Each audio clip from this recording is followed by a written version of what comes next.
नमस्कार।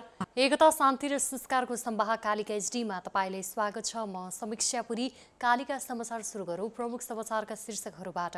समाचारको साथमा नेपालको अति लोकप्रिय motorcycle Hero super Splendor. LIC Nepal, जीवन रहँदा पनि जीवन पश्चात पनि। नयाँ जमानाको Glow and Lovely Lifebuoy virus fighter. यसले भाइरससँग लड्छ र तपाईलाई सुरक्षा गर्छ। संसारकै नम्बर 1 सेलिङ जम्प प्रोटेक्सन सोप ब्रान्ड।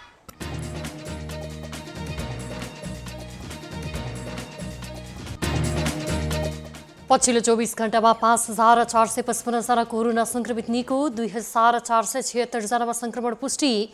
बाढी पहिरो प्रभावित क्षेत्रका सर्वसाधारणलाई कोरोना विरुद्धको खोप लगाउन प्राथमिकता दिने स्वास्थ्य मन्त्रालयको निर्णय।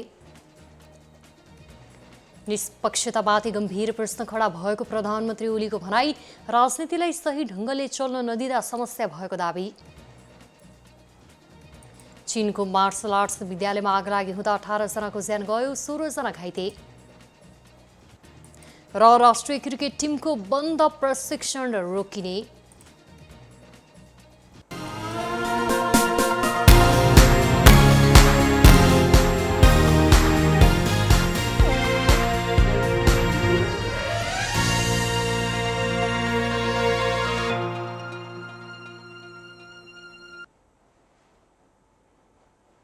कालिका समाचार सुरु गरौँ राष्ट्रिय समाचारबाट। पछिल्लो 24 घण्टामा 2476 जनामा कोरोना भाइरस संक्रमण पुष्टि भएको छ। स्वास्थ्य तथा जनसङ्ख्या मन्त्रालयका अनुसार 9586 नमुनाको पीसीआर परीक्षण गर्दा 1721 जना र 4765 जनाको एन्टिजेन परीक्षण गर्दा 755 जना गरी 2476 जनामा कोरोना भाइरस संक्रमण देखिएको हो। पछिल्लो 24 घण्टामा कोरोना संक्रमणबाट थप 27 जनाको मृत्यु भएको छ। यस्तै 5455 जना निको भएका छन्। मन्त्रालयका अनुसार नेपालमा कोरोना संक्रमितको कुल संख्या 6,31,152 पुगेको छ। तीमध्ये 8,945 जनाको मृत्यु भएको छ भने हालसम्म 5,76,413 संक्रमण मुक्त भएका छन्। हाल देशभर रहेका 45,794 जना सक्रिय संक्रमित मध्ये 42,910 जना होम आइसोलेसनमा रहेका छन्। यस्तै संस्थागत आइसोलेसनमा 2,884 जना छन्। तीमध्ये 714 जना आइसियु र 201 जना भेन्टिलेटरमा उपचाररत रहेका छन्। यसैबीच स्वास्थ्य तथा जनसङ्ख्या मन्त्रालयले बाढी र पहिरो प्रभावित क्षेत्रका सर्वसाधारणलाई कोरोना भाइरस विरुद्धको खोप लगाउन प्राथमिकता दिने निर्णय गरेको छ। नवनियुक्त मन्त्री कृष्णगोपाल श्रेष्ठले पदभार ग्रहण गर्दै यस्तो निर्णय गर्नुभएको हो। उहाँले चाँडै नै कोभिड-19 विरुद्धको खोप ल्याएर देशभर रोकथाम र नियन्त्रणमा काम गरिने बताउनुभयो। उहाँले खोप ल्याउनको लागि विभिन्न देशसँग छलफल भइरहेको समेत बताउनुभयो। शिक्षा विज्ञान तथा प्रविधि मन्त्री समेत रहनुभएका मन्त्री श्रेष्ठले सङ्घ, प्रदेश र पालिकाको समन्वयबाट मात्रै कोरोना भाइरस नियन्त्रण गर्न सकिने भनाइराख्नु भएको थियो। प्रधानमन्त्री केपी शर्मा ओलीले न्यायालयको निष्पक्षतामाथि गम्भीर प्रश्न खडा भएको बताउनु भएको छ। बालुवाटारमा शुक्रबार परराष्ट्र मामिला अध्ययन प्रतिष्ठानद्वारा सम्पादित एवं प्रकाशित पुस्तकको लोकार्पण कार्यक्रमलाई सम्बोधन गर्दै प्रधानमन्त्री ओलीले न्यायालयले निर्णय गर्नु अघि नै त्यसबारे चर्चा गरिनुले शङ्का उब्जाएको बताउनु भएको हो। सर्वोच्च अदालतले असार 8 गते, जेठ 21 र 27 गते प्रधानमन्त्रीको सिफारिसमा मन्त्री परिषदमा सहभागी भएका मन्त्रीको शपथ र कार्यविभाजन संविधान अनुकूल नभएको भन्दै मन्त्री परिषद विस्तारको निर्णय तत्काल कार्यान्वयन नगर्न अन्तरिम आदेश दिएको थियो। यस विषयमा अघिल्लो दिन नै नेकपा माओवादी केन्द्रका अध्यक्ष पुष्पकमल दाहालले अदालतले यस्तो गर्दैछ भनी अभिव्यक्ति दिएकाले न्यायालयको निष्पक्षतामाथि प्रश्न खडा भएको प्रधानमन्त्री ओलीले बताउनुभयो। धादिङमा अघिल्लै दिन भने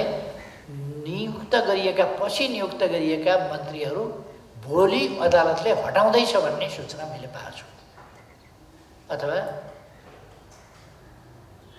न्याय निष्पक्ष निरूपण भयो कि अरू नै हिसाबले एउटा हल्ला चर्चा छ नि, सेटिङ भन्ने शब्द खुब चल्छ। नत्र भोलिपल्ट कुकुरो हराउनु छ भने अघिल्लै दिन धादिङमा स्याल गरायो। कसरी त्यो हो त? प्रणालीले आफ्नो सहीपना र सर्वश्रेष्ठता आफ्नै कामले प्रमाणित गर्नुपर्ने भन्दै उहाँले त्यसअघि नै प्रणालीलाई भत्काउन खोज्नु खतरनाक भएको टिप्पणी गर्नुभयो। यस्तै प्रधानमन्त्री ओलीले राजनीतिलाई सही ढङ्गले चल्न नदिँदा समस्या उत्पन्न भएको दावी पनि गर्नुभएको छ। गृहमन्त्री विष्णुप्रसाद पौडेलले नतिजाप्रति जवाबदेही भएर आफ्नो जिम्मेवारी अनुरूपको काम गर्न प्रहरी प्रशासन स्वतन्त्र रहेको बताउनु भएको छ। शुक्रबार गृहमन्त्रीको रूपमा कार्यभार सम्हाल्दै मन्त्री पौडेलले आफ्नो मन्त्रीको रूपमा गृह प्रशासन र प्रहरीलाई कुनै पनि प्रकारको हस्तक्षेप नगर्ने भन्दै जवाबदेही भएर आफ्नो परिभाषित काम गर्न सबै स्वतन्त्र रहेको बताउनु भएको छ। उहाँले आफूसहित गृह सचिवले पनि कुनै प्रकारको हस्तक्षेप नगर्ने बताउनुभयो। संवैधानिक व्यवस्था र कानुनी प्रबन्धका आधारमा आफ्नो जिम्मेवारी पूरा गर्न उहाँले निर्देशन दिनुभयो। मन्त्री पौडेलले नतिजामुखी काम आफूले खोजेको पनि बताउनुभयो। आउँछ भनेदेखि त्यो उजुरी सुन्नका निम्ति म तयार छु, नभए प्रमोसनका निम्ति, थमौतीका निम्ति, बढुवाका निम्ति, सरुवाका निम्ति अथवा चाहिँ के भन्छ स्वदेश पठाउन, विदेश पठाउन, यो अवसरका निम्ति त्यो अवसरका निम्ति कुनै एउटा पुलिस मकान नआओस्। त्यसका निम्ति म यहाँलाई गृह सचिवलाई पनि म भन्न चाहन्छु, आइजीका हैसियतमा मन्त्री पौडेलले सरुवा, बढुवा तथा थमौतीका लागि एकजना प्रहरी पनि आफू कहाँ नआउनुको लागि निर्देशन दिनुभयो। आफू मन्त्रीको हैसियतमा गर्नुपर्ने निर्णय र निर्देशनका लागि जिम्मेवार भएको भन्दै उहाँले प्रहरी प्रमुखका हैसियतले गर्ने काममा प्रमुख स्वतन्त्र भएर काम गर्न सक्ने बताउनु भएको थियो। संघीय मामिला तथा सामान्य प्रशासन मन्त्री लीलानाथ श्रेष्ठले संघीय निजामती ऐनलाई अध्यादेश मार्फत ल्याउनुपर्ने बताउनु भएको छ। शुक्रबार मन्त्रालयमा कार्यभार सम्हाल्दै मन्त्री श्रेष्ठले देशको राजनीतिक अस्थिरताका कारणले समयमै संघीय निजामती ऐन नआएको कारण कर्मचारीको पदपूर्ति र बढुवा रोकिँदा कर्मचारीको मनोबल गिरेको भन्दै अध्यादेश मार्फत नै भए पनि निजामती ऐनलाई ल्याउनुपर्ने बताउनु भएको हो। कर्मचारीको लागि पदपूर्ति, बढुवा लगायतका मूलभूत कुराहरूलाई समेटेर अध्यादेश ल्याउनको निम्ति मुख्य सचिव, प्रधानमन्त्री र आफूबीच छलफल भएको भए पनि नागरिकता सम्बन्धी अध्यादेशलाई सर्वोच्च अदालतले रोकेपछि पछि हट्नु परेको उहाँले बताउनुभयो। संसद नभएको अवस्थामा सरकारले अध्यादेश ल्याउन पाउने संविधानमा नै उल्लेख गरेको भन्दै उहाँले अध्यादेश ल्याउने सम्बन्धमा अध्ययन गरिरहेको पनि बताउनुभयो। हामीले तुरुन्तै सामान मगाउँछ, भ्याक्सिन। अब त अध्यादेशको बाटो हो, तपाईँले अध्यादेशको बाटो जानुको विकल्प त छैन, तर अर्को होइन, बाध्यता छ। त्यस्तै निजामती ऐनको त म त देखिरहेको छु, यो हाउसबाट अहिले तत्कालै निर्णय होला के होला नहोला त्यो अन्यलै कुरा छ। यस्तो मन्त्री श्रेष्ठले केन्द्रको राजनीतिको कारण प्रदेश र स्थानीय तहमा समेत अनुशासनहीनता बढेको बताउनुभयो। उहाँले चीनबाट कोभिड-19 विरुद्धको 40 लाख खोप ल्याउने कुरा अगाडि बढिरहेको पनि बताउनुभयो। शहरी विकास मन्त्री वसन्त कुमार नेमाङले सरकारले न्यायपालिकाको स्वतन्त्रतालाई पूर्ण रूपमा सम्मान गर्ने बताउनु भएको छ। शुक्रबार मन्त्रालयमा पदभार ग्रहण गर्दै उहाँले सरकारले विगतमा पनि कानुन र संविधानको पूर्ण पालना गरेर र अब पनि गर्ने उल्लेख गर्दै संसद विघटनका सम्बन्धमा न्यायपालिकाले गर्ने निर्णयलाई स्वीकार गर्ने बताउनु भएको हो। राजनीतिक अस्थिरता र संसदले नै काम गर्न नसक्ने अवस्था भएपछि अन्तर्राष्ट्रिय अभ्यास तथा राजनीतिक आवश्यकताको सिद्धान्त अनुसार मुलुकलाई स्थिरतातर्फ लैजान संसद विघटन गरिएको प्रसङ्ग उल्लेख गर्दै उहाँले सरकार सधैँ स्वतन्त्र न्यायपालिकाको पक्षमा रहेको स्पष्ट पार्नुभयो।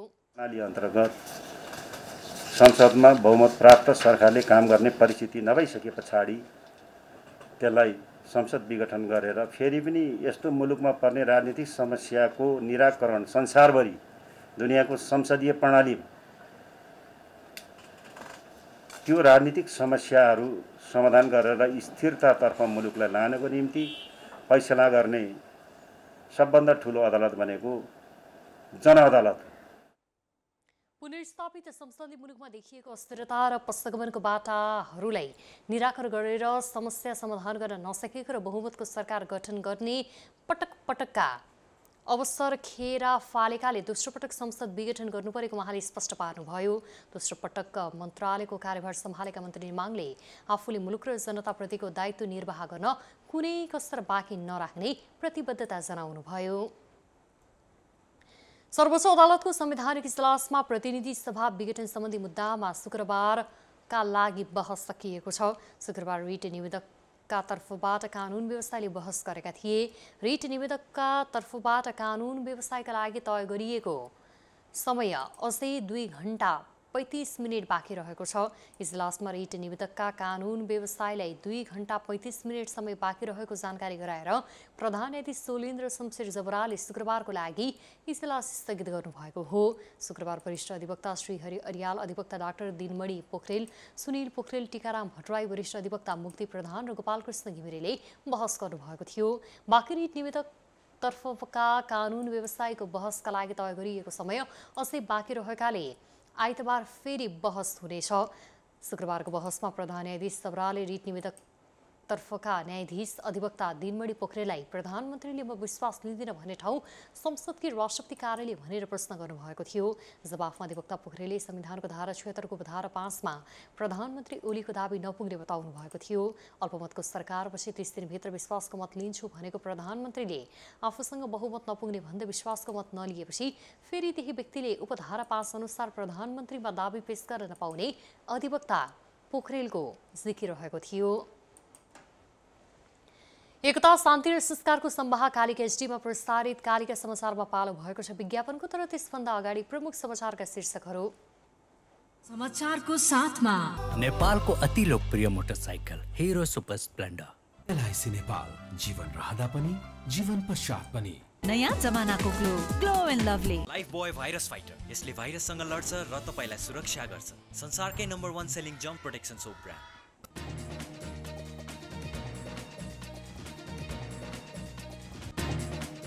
पछिल्लो 24 घण्टामा 5455 जना कोरोना संक्रमित निको, 2476 जनामा संक्रमण पुष्टि। बाढी पहिरो प्रभावित क्षेत्रका सर्वसाधारणलाई कोरोना विरुद्धको खोप लगाउन प्राथमिकता दिने स्वास्थ्य मन्त्रालयको निर्णय। निष्पक्षतामाथि गम्भीर प्रश्न खडा भएको प्रधानमन्त्री ओलीको भनाई, राजनीतिलाई सही ढङ्गले चल्न नदिँदा समस्या भएको दावी। चीनको मार्शल आर्ट्स विद्यालयमा आग लागि हुँदा 18 जनाको ज्यान गयो, 16 जना घाइते। र राष्ट्रिय क्रिकेट टिमको बन्द प्रशिक्षण रोकिने।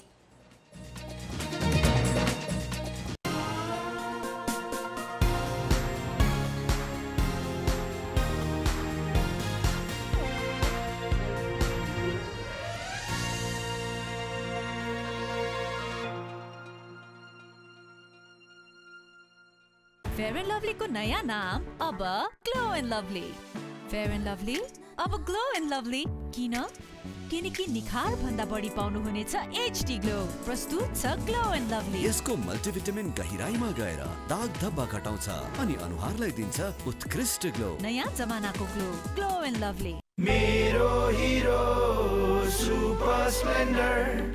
मेरो हिरो कति प्यारो, अरु पनि होला राम्रो, तर पनि मेरै हिरो प्यारो। पहाडेर ओहो तर कति सुन्दर हाम्रो, बाधा भने कति हो, त्यसैले हिरो सुपर स्प्लेन्डर नै प्यारो।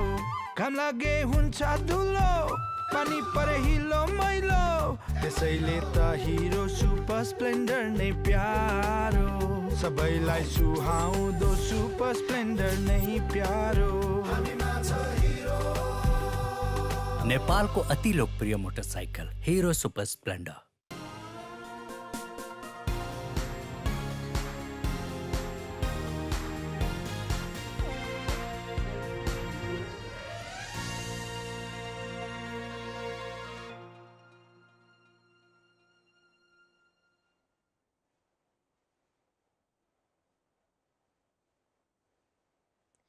विज्ञापनपछि कालिका समाचारमा पुनः स्वागत छ। अब स्थानीय समाचार। कोभिड-19 को अवसर छोपी डेरी उद्योगहरूको मनपरी मूल्यले किसान र उपभोक्ता बारमा परेका छन्। चितवन जिल्ला दुग्ध उत्पादक सहकारी सङ्घले प्रेस विज्ञप्ति जारी गर्दै डेरी उद्योगहरूले 40 रुपैयाँ प्रति लिटरमा दुग्ध माग्ने र बेच्दा 80 रुपैयाँमा बेच्ने गरेको जानकारी दिएको हो। यसतर्फ राज्यको ध्यान आकर्षण गराउँदै सङ्घले भनेको छ, यही अवस्था लम्बिँदै जाने र राज्यका सम्बन्धित निकायहरू सुतेर बस्ने हो भने दुग्ध किसान पलायन हुने सुनिश्चित छ। किसानको परिश्रमको फल डेरीहरूले खाइरहेको छ। यसतर्फ राज्यको ध्यान जाओस्। चितवन जिल्ला दुग्ध उत्पादक सहकारी सङ्घ परिवार चाहन्छ साथै लकडाउन सुरु भएको वैशाख 17 गतेदेखि ज्येष्ठ मसान्तसम्म औपचारिक रूपमा दुग्ध बिक्री भएका संस्थाहरूबाट तथ्याङ्क सङ्कलन गर्दा 1.5 महिनामा ठूलो आर्थिक नोक्सानी भएको सङ्घका उपाध्यक्ष कृष्णप्रसाद सापकोटाले जानकारी दिनुभएको हो। कोरोना महामारीका कारण दोस्रो लहरको निषेधाज्ञा जारी भएसँगै दुग्ध सहकारी काममा कम मात्रामा खुल्दा अनि निजी डेरी उद्योग तथा डिडिसीहरू संस्थामा दुग्ध सङ्कलन गर्न नआउँदा 20,90,214 लिटर दुग्धको नोक्सानी भएको हो, जुन 11,07,81,342 रुपैयाँ हुन जान्छ। यस बाहेक सहकारीले करोडौं रुपैयाँको पाउडर दुग्ध किसानलाई नै वितरण गरेको जानकारी दिएको छ।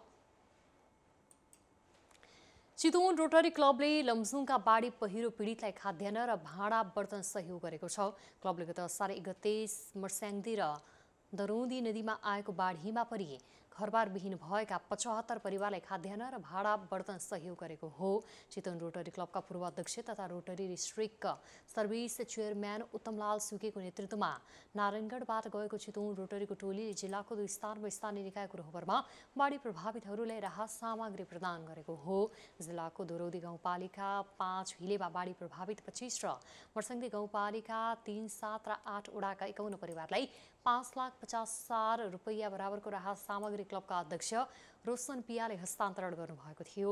यसैगरी क्लबका पूर्व अध्यक्ष दिलीप पिया, कोषाध्यक्ष गेहेन्द्र श्रेष्ठले पीडित परिवारलाई सहयोग प्रदान गर्नुभएको थियो। सो राहत वितरण क्लबका उपाध्यक्ष ज्ञानेन्द्रमान साक्यको संयोजकत्वमा सम्पन्न भएको थियो। राहत वितरणमा स्थानीय लमजुङ रोटरी क्लब र व्यवसायी राजाराम प्रधानले विशेष सहयोग गरेको क्लबका अध्यक्ष रोशन पियाले बताउनुभयो। राहत वितरणको लागि नारायणगढको लक्ष्मीनारायण ट्रेडिङ, समाजसेवी प्रेमकुमार श्रेष्ठ, हरिकृष्ण महर्जन तथा रोटरी सदस्यहरूले आर्थिक सहयोग उपलब्ध गराएको क्लबका पूर्व अध्यक्ष उत्तमलाल चुकेले जानकारी दिनुभयो।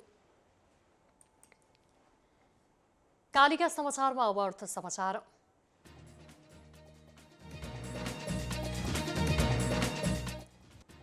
नेपाल आयल निगमले कम्पनीको नोक्सानलाई कम गर्नको लागि पेट्रोलियम पदार्थको मूल्य वृद्धि गर्नुपरेको बताएको छ।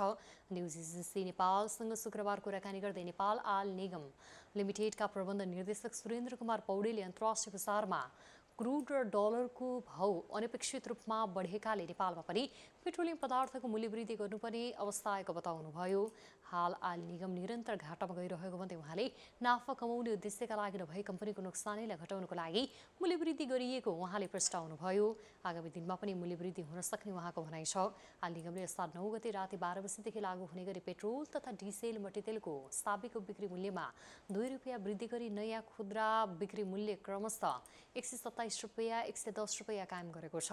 त्यसैगरी आन्तरिक उडानको हवाई इन्धनमा प्रति लिटर 2 रुपैयाँ वृद्धि गरी 82 रुपैयाँ प्रति लिटर, अन्तर्राष्ट्रिय उडानको हवाई इन्धनमा अमेरिकी डलर 20ले वृद्धि गरी नयाँ बिक्री मूल्य अमेरिकी डलर 745 प्रति किलोलिटर कायम गर्ने निर्णय गरेको छ। यति वृद्धि गर्दा पनि आयल निकै अझै घाटामा रहने आयलका प्रबन्ध निर्देशक पौडेलले जानकारी दिनुभयो। कालिका समाचारमा अब अन्तर्राष्ट्रिय समाचार। चीनको मार्शल आर्ट्स विद्यालयमा आगलागी हुँदा 18 जनाको ज्यान गएको छ। यस्तै आगलागीमा परि 16 जना घाइते भएका छन्। हेनान प्रान्तको झेचेङ काउन्टीमा शुक्रबार बिहान आगलागी भएको चिनिया सञ्चार माध्यमले जनाएका छन्। ज्यान गुमाउनेमा धेरै जसो 7 देखि 16 वर्षका रहेका छन्। आगलागी भएका बेला विद्यालयमा 34 जना विद्यार्थी थिए। आगो लाग्नुको कारण खुलेको छैन। आगो नियन्त्रणमा आइसकेको छ। प्रहरीले विद्यालयका सञ्चालकलाई पक्राउ गरेको छ। कालिका समाचारमा अब खेल समाचार। राष्ट्रिय क्रिकेट टिमको बन्द प्रशिक्षण रोकिने भएको छ। आगामी जुलाईमा स्पेनमा तय भएको विश्वकप लिग 2 अन्तर्गत नेपाल, स्कटल्यान्ड र नामिबिया सम्मिलित स्थगित भएपछि नेपालको प्रशिक्षण पनि रोकिने भएको हो। नेपाल क्रिकेट संघका अध्यक्ष चतुरबहादुर चन्दले अब प्रशिक्षण रोकिने जानकारी दिनुभयो। सिरिज स्थगित भइसकेको छ। अब टिमसँग सल्लाह गरेर 1-2 दिनमा प्रशिक्षण पनि रोकिनेछ चन्दले भन्नुभयो। सिरिज खेल्ने टिम नामिबियामा कोरोनाको ठूलो असर रहेको प्रशिक्षण र ट्राभलमा प्रतिबन्ध रहेकाले सिरिज स्थगित गर्ने निर्णय गरेको आइसिसीले जनाएको छ। यस सिरिज अब 2022 जुलाईमा हुनेछ। यसअघि मार्चमा ओमानमा तय भएको नेपाल, ओमान र अमेरिका बीचको सिरिज पनि कोरोनाकै कारण स्थगित भएको छ। क्यान अध्यक्ष चन्दले ओमानको सिरिज सेप्टेम्बरमा गर्नेबारे प्रस्ताव भएको खुलासा गर्नुभयो, तर त्यसबारे कुनै निर्णय भने नभएको उहाँले बताउनुभयो। एकता, शान्ति र संस्कारको सम्वाह कालिका एचडीमा प्रसारित कालिका समाचारको अन्त्यमा प्रमुख समाचारका शीर्षकहरू पुनः एकपटक। कालिका समाचारको साथमा नेपालको अति लोकप्रिय motorcycle Hero super Splendor. LIC Nepal, जीवन रहँदा पनि जीवन पश्चात पनि। नयाँ जमानाको Glow and Lovely Lifebuoy virus fighter. यसले भाइरससँग लड्छ र तपाईलाई सुरक्षा गर्छ। संसारकै नम्बर 1 सेलिङ जम्प प्रोटेक्सन सोप ब्रान्ड।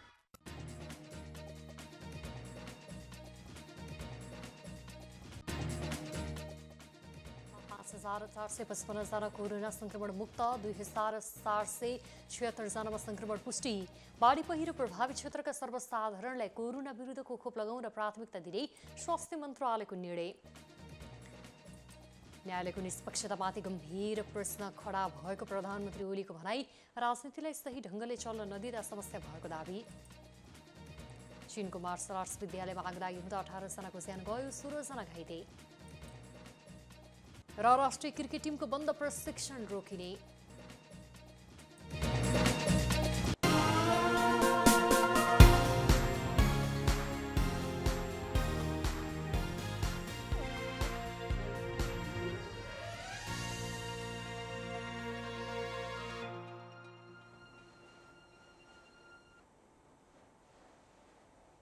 एकता, शान्ति र संस्कारको सम्वाह कालिका एचडीमा प्रसारित कालिका समाचार अहिलेका लागि यति नै। हेर्दै गर्नुहोला कालिका एचडी। म समीक्षा पुरी बिदा हुन्छु। नमस्कार।